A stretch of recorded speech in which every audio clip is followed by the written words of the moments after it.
I'm not allowed in here. Not since the vending machine incident. Holcomb, got my eye on you, girl. Where are we headed? You mean why I'm not allowed in the store anymore?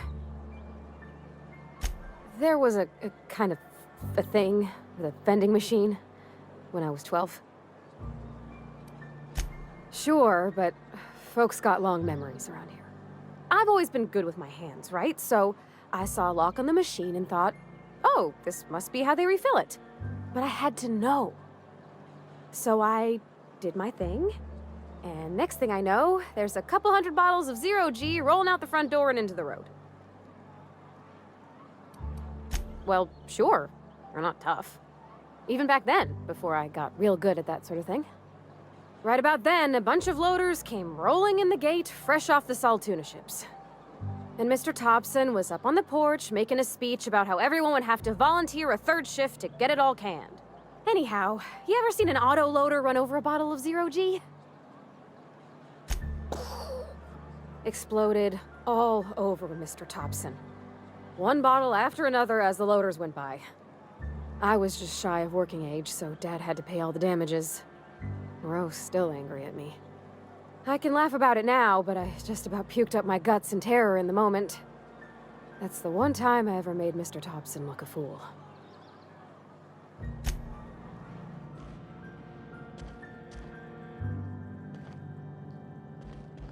I hate you, vending machine.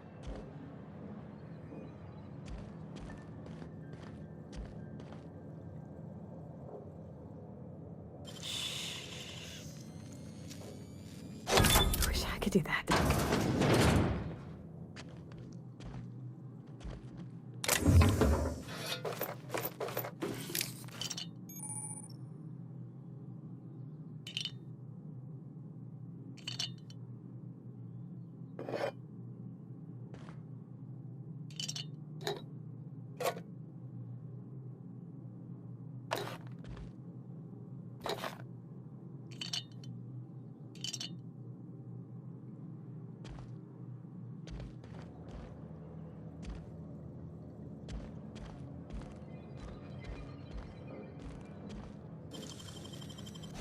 Dang, that's impressive.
Miss Holcomb ain't allowed in this establishment. Not since that little incident. Absolutely. I'll keep my hands in my pockets. I won't touch anything while we're in here, Mr. Moreau. I promise. Go right ahead. What, you mean Edgewater? That's a peculiar question. This a test? Am I being tested right now? It's, fine and dandy. Couldn't be happier. Wouldn't want to spend my life working anywhere else. Prettiest little town on Terra 2. If loving the place I work makes me crazy, then haul me off for mandatory re-education. I don't get paid for banter. Was there something you needed? Go right ahead. Plague? I don't know anything about a plague. We are the very picture of hot-blooded physical vigor. You have got the wrong idea about me. I've got nothing that needs hiding. Some of us who get sick are liable to exaggerate the conditions of that sickness, but the fact is, if you work hard, you have got no cause to worry. Survival of the fittest. It ain't just a law of nature, it's company policy. Medical treatment is commensurate with our value to society. Spacer's Choice will dispense medicine for the indispensable worker. Natural selection at work. Then the hand of medical science will not grace you with its touch, and you must recover on the virtue of your own grit. Listen, you mind if we talk about something else? Rambling about company policy gets me feeling all lightheaded. Go right ahead. Other than yourself? Definitely the vicar. Don't get me wrong. He seems a decent man, cut from church cloth, knows his scriptures. But there's something about him that bothers me. Like he's not one of us. Sometimes I suspect he doesn't even want to be here. Amelia. Definitely Amelia Kim. I advise against stepping foot in her drinking establishment altogether. Word is, they're gonna replace her with an auto-mechanical barkeep. She's, what's the word? Obsolete. You don't want to associate yourself with that kind of person.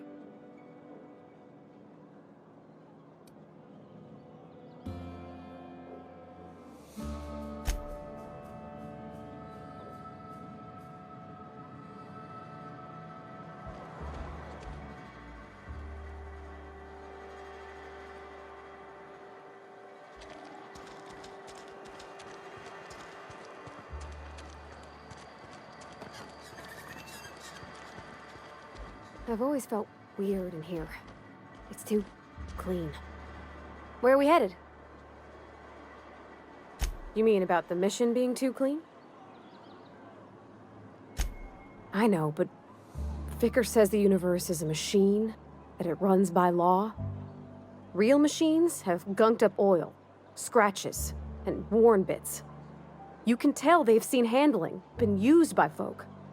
The machine Vicar sees is one ain't never been run. It's not for people to live in. It's something on a museum shelf, under glass. Fixing the universe is a job for somebody way better than the likes of me.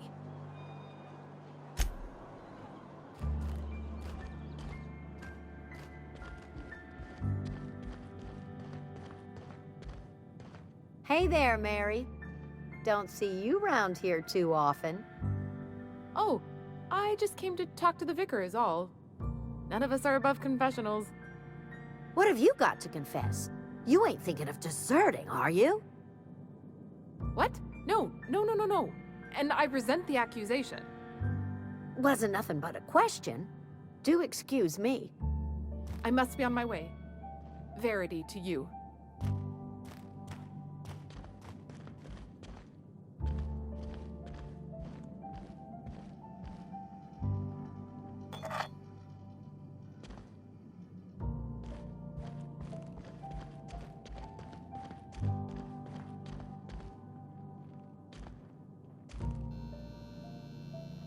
Yes, what is it? You're an outsider. Fantastic. Vicar Maximilian de Soto at your service. Or Vicar Max, if you're the sort who prefers brevity. And Ms. Holcomb as well. How rare to see you out. And with a complete stranger. Curious. Just tagging along, Vicar DeSoto. Don't mind me. I so rarely get new people to talk to. Name your poison, anything at all. Spiritual counseling? This season's tossball predictions? The quickest way out of town? I've never seen you before. And there's been no paperwork indicating a transfer. Half the time it's wrong, but a new worker without paperwork? Unheard of. Also, you lack the distinctive worker gaze. Usually either a deadening behind the eyes, or in some rare cases, a wild-eyed frenzy, like a trapped animal. Pretty universal here, except for Miss Holcomb, who, for some reason, doesn't seem to have much to say to me. Isn't that right? It's just... there's more to it all than numbers. Sorry. Oh, nothing could be further from the truth. I'm simply bemoaning the level of spiritual awareness in this town. Yes, but there are few who hear me in this miserable place. I must double my efforts to elevate my flock. These are good, hard-working people here. Yes, and thank you for pointing it out. It is wrong of me to succumb to distress. This place could be so much more, and I will continue in my quest to make it so. They who are not satisfied with their work are satisfied with nothing. No? How about, work fortifies the spirit. True exhaustion awaits idle hands. Selling? No. It is free for all who seek it. I'm sorry you don't find these tried and true words of wisdom to your liking. The OSI teaches that the Grand Architect set a perfect system in motion at the beginning of time. Contentment is found by accepting one's role in that grand plan. The Order of Scientific Inquiry, also known as scientism to the layperson. Mock me all you want. I know my beliefs to be true. You don't talk to the Grand Architect. Once the universe was set in motion, it stepped back. It has no concern for us. Fun? It concerns much bigger things than fun. Things like deciphering the secrets of the universe to start. We will eventually decode the plan and all its intricacies. Once we are able to deduce the properties of every particle in the universe and its trajectory, we will know everything. The future, the past, each person's place within the plan, all will be laid out before us, removing struggle and bringing peace. No one will ever need question their path again. Some even believe this ultimate knowledge will unlock mankind's true potential, and we will all become akin to Grand Architects ourselves, after a fashion. Well, first there's the matter of the secret blood rites and animal sacrifices. I'm kidding. Seriously, though, to truly understand the metaphysics involved takes years of study and contemplation. But what? I thought you would talk to him. You wanted to speak to me, Ms. Holcomb? Every time I've tried to engage you in conversation, you look at the floor, answer in single words, and slink away. I can't imagine what would be so grave as to drive her to my mission. What has Mr. Thompson asked you to do? That seems well within your expertise. The way we do it's by cutting off power to the others. The ones who left. Adelaide McDevitt's encampment. I can see why that troubles you. Miss Holcomb has a soft heart. Always has, if you believe the talk. They rejected the order of society and live beyond the walls so thoughtfully provided by our Spacer's Choice patrons. Does that strike you as a responsible life choice? Astute. But I am here, not in the deserter camp, so that's not a variable I can account for. Assuming your goal is to save as many as possible, then you should bring everyone together. Send the power to Edgewater and convince the deserters to return to the fold. If it were as easy as a few soothing words in the right ears, I'm sure it would have been done already. Consider it a challenge. If you don't mind a bit of unsolicited advice, be cautious on your way to the geothermal plant. It is not as safe as you might assume.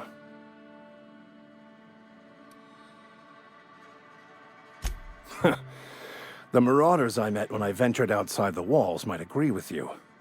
Bastards snuck up on me while I was dutifully hunting for a banned book in a collector's library. Barely escaped with my life. But you see, one of the reasons I transferred here was to get my hands on that heretical text. If you managed to acquire it for me, I'd pay quite a handsome sum for the book. What? No! I don't want to burn it! I would never... I mean, I just want to... Look, I have a very simple goal here. I just want to keep the writing out of layman's hands. It wouldn't do for such information to fall into public consumption. I can assure you, you won't find another willing to risk imprisonment to possess this book, nor anyone willing to pay the price I can offer.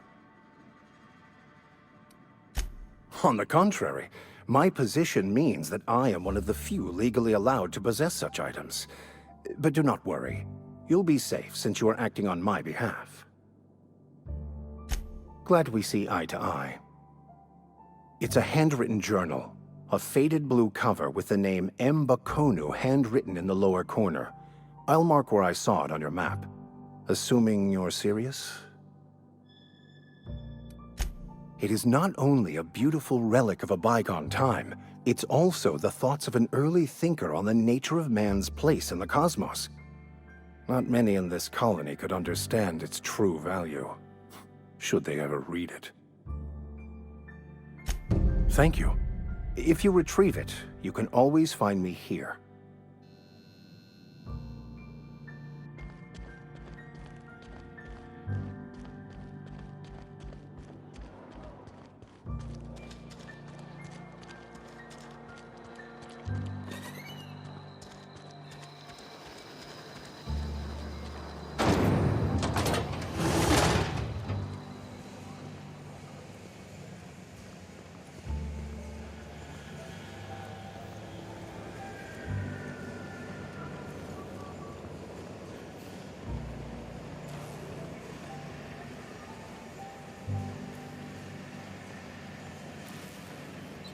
You the new worker? Whatever. Make it quick, Tenderfoot. I'm busy. Foreman Granger, mind those words don't come out of your mouth unless preceded by yes or right away or thank you. Shit. Silas still on about that? Here, take the fees. I'd appreciate it if you didn't tell Reed I was late on my payment. Because they're not my fees and not my gravesite. Guy I worked with shot himself. I paid the bill.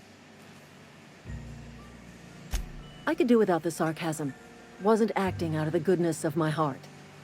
Law requires delinquent gravesite fees to be paid by the deceased party's closest living relative, which meant me. Shame, though. Eugene was a good worker. Woke up one morning and put a round through his upper story. Can't imagine why. The kid was doing all right at his desk. We all thought he was an upstanding receptionist.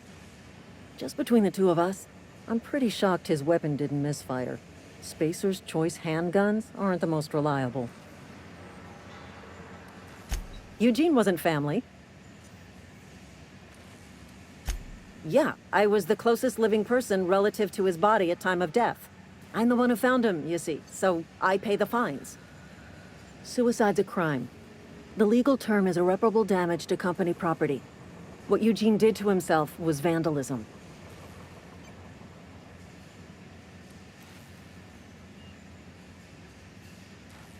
When one of your workers commits a crime, the entire town pays for it. In other words, Edgewater would have been penalized pretty hard. Whatever Eugene was worth as an asset, we would have had to pay out of pocket to Spacer's Choice. Well, excuse you. I'll have you know, Eugene was an asset to us all. May his atoms be commended to the law. All I know is Silas asked me for Eugene's gravesite fees, which means he was approved for burial, which means his papers went through, which means the town's in the clear. I'm just glad to put this whole ugly affair behind me. Eugene can rest his bones in peace, and the rest of us can get on with our own lives.